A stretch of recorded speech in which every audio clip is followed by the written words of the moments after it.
हाम्रो हर्क काका भन्नुहुन्छ मलाई देश जिम्मा दियोस्, हामीलाई देश जिम्मा दियोस्, 1 रुपैयाँ पनि नलिकन 1 रुपैयाँ पनि ऋण नलिकन देश बनाउँछु भन्नुहुन्छ।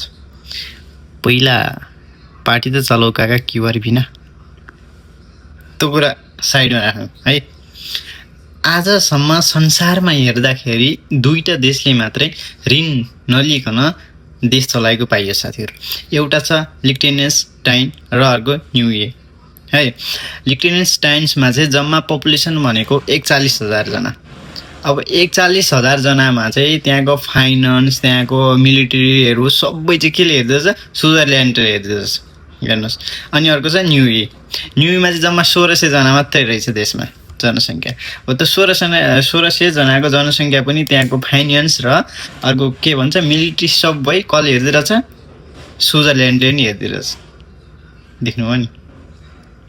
आजसम्म सबैभन्दा धेरै लोन लिने देशहरूमध्ये कुन कुन रहेछ त भन्दा बुझ्दाखेरि चाहिँ 1 नम्बरमा रहेको छ अमेरिका, 2 नम्बरमा फ्रान्स है, नेदरल्यान्ड, जापान, स्विजरल्यान्ड, नेदरल्यान्ड भन्यो, स्विजरल्यान्ड।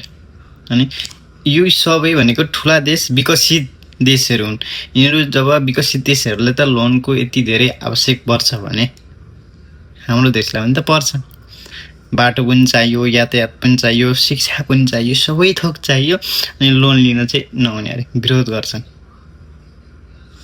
लोन लिइसके पछाडि यो लोन चाहिँ कहाँ कहाँमा केमा खर्च भयो त्यो डिटेल हो, त्यसमा चाहिँ डिटेल्स आएन।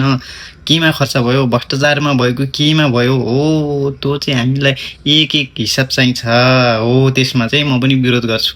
देखिनु पर्यो नि त, पारदर्शी हुनु पर्यो। यहाँ शिक्षामा यति गरे, यातायातमा यति गरे, स्वास्थ्यमा यति गरे, रोजगारमा यति गरे भनेर सरकारले दिएन, सकेन भने चाहिँ अनि त्यसपछि देखा चाहियो क्या काका। कुरो बुझ्नु छैन।